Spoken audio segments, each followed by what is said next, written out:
Pata taarifa kemkem kwa kujiunga na Siri za Bongo. Subscribe, lakini pia weka notification on ili uweze kupata taarifa pale video zinapowekwa.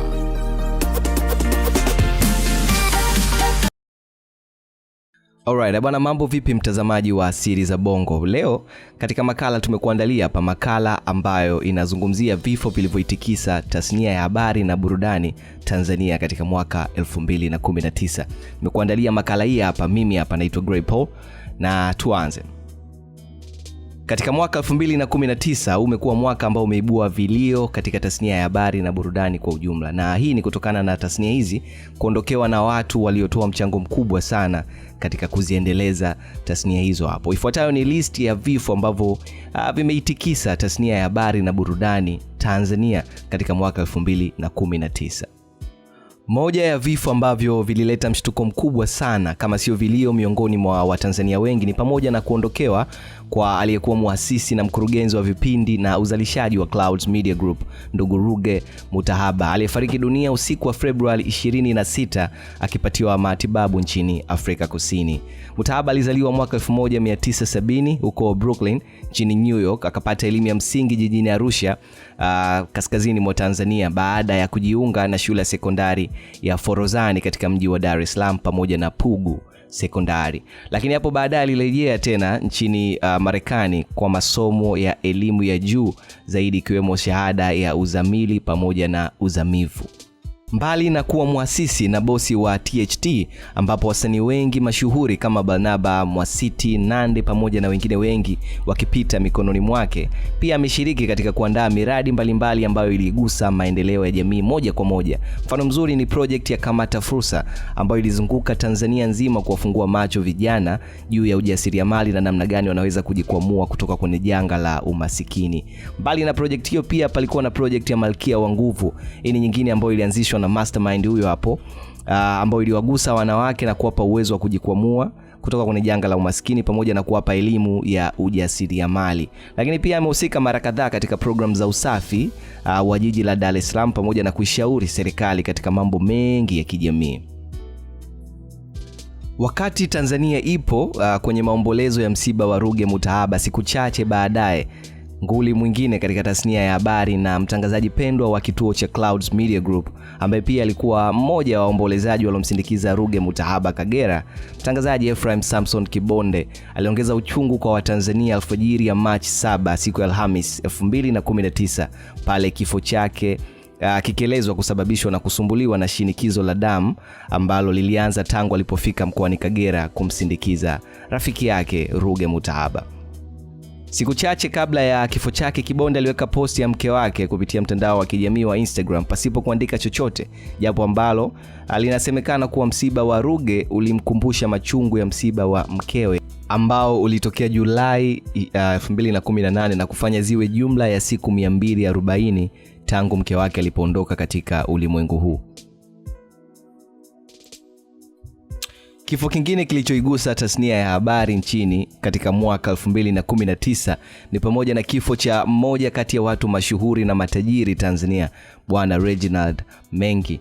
Mengi alikuwa mmoja kati ya wafanyabiashara mahiri Tanzania na ukanda wa Afrika Mashariki kwa ujumla, ambaye aliwekeza zaidi katika sekta za viwanda pamoja na habari. Huyu alifariki tarehe 2 ya mwezi Machi mwaka huu hapa 2019. Chini ya umiliki wake kupitia makampuni ya IPP, Mengi alianzisha kampuni ya vyombo vya habari inafahamika kama IPP Media, ambayo inamiliki vituo vya habari vya ITV, East Africa TV, Capital TV, Radio 1, East Africa Radio pamoja na Capital FM.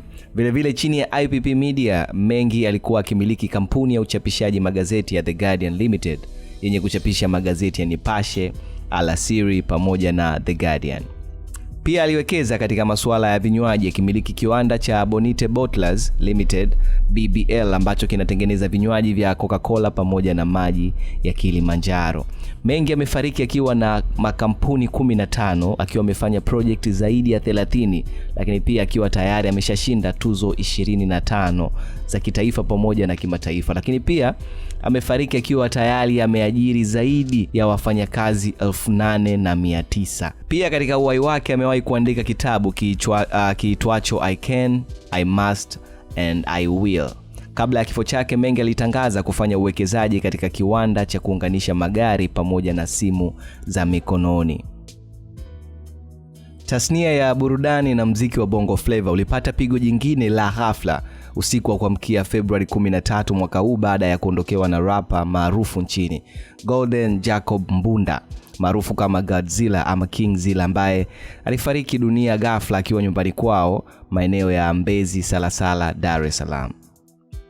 Godzilla alizaliwa Januari 5 mwaka 1988 mkoani Morogoro, na alikuwa rapa alitikisa bongo kwa ngoma zake kali kama Gedai, King Zilla, La Kuchumpa, Milele ambayo alishirikiana na Alikiba, lakini kuna ile ya First Class ambayo alishirikiana na Mwasiti, Stay, Masailand pamoja na ngoma nyingi ambazo alifanya kipindi cha uhai wake. Taarifa zilidai kuwa kabla ya kufikwa na umauti, Godzilla alikuwa akisumbuliwa na maradhi ya tumbo, pressure pamoja na kisukari. Aliwaishwa dispensary na hali ilionekana kuwa mbaya zaidi kiasi ambacho kilipelekea kupelekwa katika hospitali ya Lugalo ambapo mauti yalimkuta hapo. Wasanii wa THT na wa Tanzania kwa ujumla walikumbwa na majonzi kwa mara nyingine tena baada ya kuthibitika kwa taarifa za kifo cha mwanadada Jesse, ambaye pia ni dada wa msanii aitwaye Jolly kutoka THT. Kifo cha Jesse kiliongeza pigo kwenye tasnia ya burudani, ambapo ilielezwa kuwa msanii huyo alikumbwa na mauti pale alipokuwa hospitali kwa ajili ya kujifungua. Marehemu Jesse enzi za uhai wake amewahi kufanya kazi kadhaa ikiwemo nyimbo za mapenzi Kamali ambayo alishirikiana na Madi. Kwa mara nyingine tena majonzi yaligubika tasnia ya habari nchini baada ya kuondokewa na uandishi wa 5 wa kituo cha Azam Media siku ya Jumatatu ya Julai 8 katika ajali ya gari iliyotokea eneo la Shelui mkoani Singida walipokuwa wakielekea mkoani Geita katika uzinduzi wa hifadhi ya taifa ya Chato Burigi. Waandishi hao 5 ni pamoja na Salim Muhando ambaye ni mwongozaji wa matangazo wa kituo hicho cha Azam Media, pamoja na Florence Ndibalema aliyekuwa mhandisi wa sauti, Saidi Haji pamoja na Charles Wandri. Hawa ni wapiga picha wawili ambao pia walifariki katika ajali hiyo, pamoja na Silvanus Kasongo ambaye ni mhandisi wa mitambo. Rest in peace brothers. Kama wewe ni mpenzi wa Bongo Movie na tamthilia za Bongo, ni wazi kuwa jina la Mama Abdul sio geni kabisa masikioni mwako. Jina lake halisi ni Salome Nonge. Alikuwa ni mwigizaji wa sanaa ya maigizo kwa muda mrefu sana. Ilipofika tarehe 25 ya mwezi wa kwanza mwaka 2019, ofisa habari wa chama cha waigizaji Kinondoni alithibitisha kifo cha msanii huyo nguli wa maigizo Tanzania. Kabla ya umauti, Mama Abduli alikuwa akionekana kwenye kipindi cha vichekesho cha Mwantumu ambacho kinarushwa kwenye channel ya Maisha Bongo kupitia DSTV. Pia ameshaigiza kwenye movie mbalimbali ikiwemo ile ya Kigodoro Kantangazi ambayo iliandaliwa na mwanadada Zamaradi Mketema. Mama Abdul alizaliwa mwaka 1962 wilayani Temeke jijini Dar es Salaam na amefariki akiwa na umri wa miaka 57.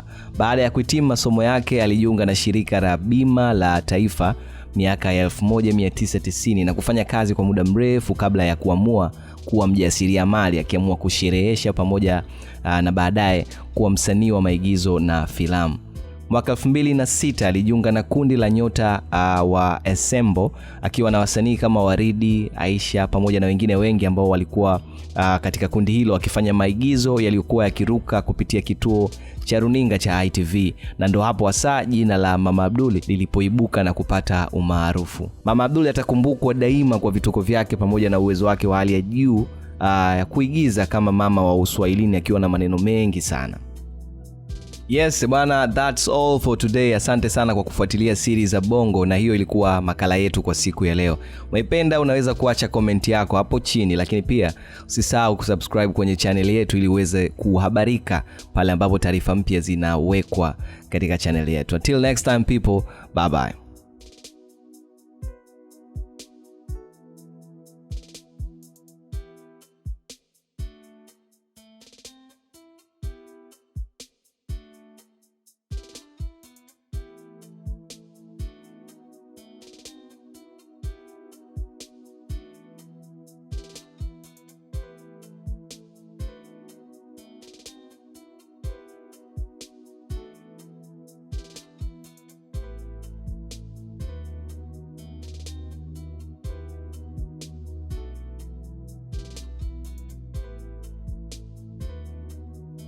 Asante kwa kuchagua Siri za Bongo. Bonyeza subscribe kisha alama ya kengele.